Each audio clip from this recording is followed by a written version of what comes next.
So everybody, if you're concerned about where to measure the picture, if you've already done it, don't change a thing. But if you're concerned, if you're in the picture and you're like, okay, where do you want me to measure this, Sean? So looking at the Jeep on the hill, the picture does indeed come down to here. But from this is how I take it. It comes out of the ground right here. All this stuff here is flat because the person in the picture was standing up like this taking the picture. So when I measured it myself, if you did it differently, don't change what you did. I measured this as the run, and therefore this bit here as the rise. Does that make sense? Does that make sense? If you did it differently, just do it consistently. However you did it in number 3, do it in number 4 the same way. But the discussion is, I'm hearing a couple people asking me like, well, where do I measure the run and the rise from?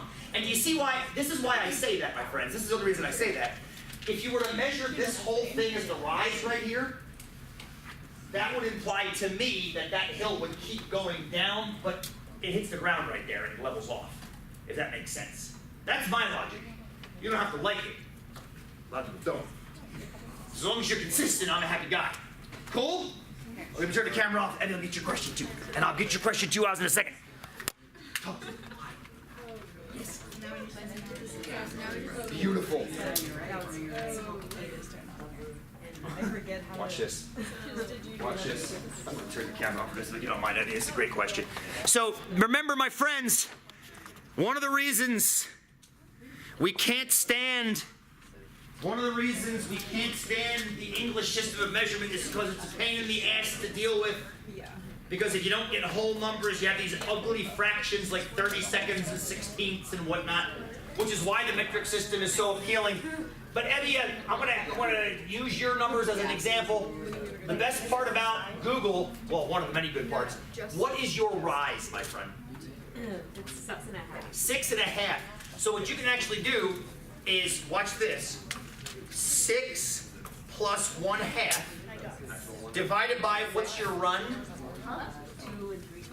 2 plus 3/4. Now we could have changed those into decimals. 6.5 and 2.35. I think, are those backwards? Your rise has to be smaller than your run, right? Right, I'm thinking?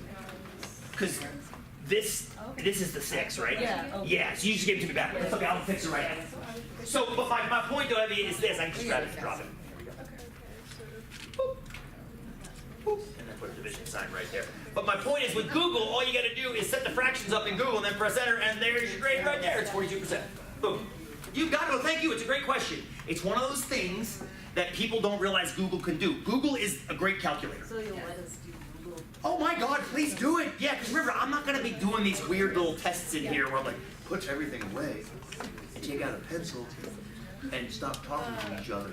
Like everything is like you're set loose to use your resources. Please use Google. Oh, it's a wonderful thing, right? You have them in life, right? Let's just get used to using them. Cool? I think so too. I appreciate that. Oz, let me get your question.